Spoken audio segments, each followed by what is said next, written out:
Ano ang pangalan ng lalaking nagsilbing cupbearer ni Haring Artaxerxes na siyang nagiging bida sa aklat ng Nehemias? B. Nehemias. Saan si Nehemias nagmula bago pumunta sa Jerusalem upang ayusin ang pader ng lungsod? B. Persya. Ano ang pangunahing layunin ni Nehemias sa pagtayo ng pader ng Jerusalem? A. Proteksyon laban sa mga kaaway.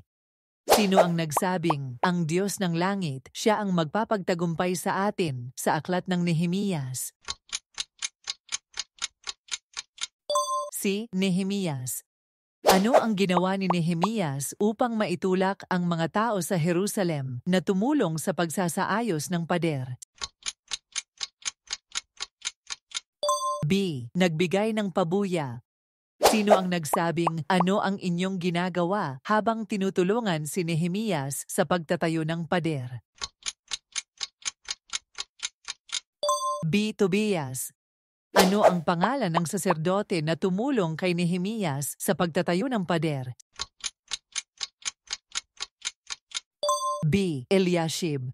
Sino ang nagsabing, dumating na ang kahilingan ng Diyos sa ating bayan matapos ang pagtatayo ng pader?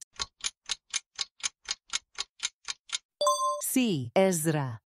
Sa ilang araw, natapos ang pagtatayo ng pader na pinangunahan ni Nehemias?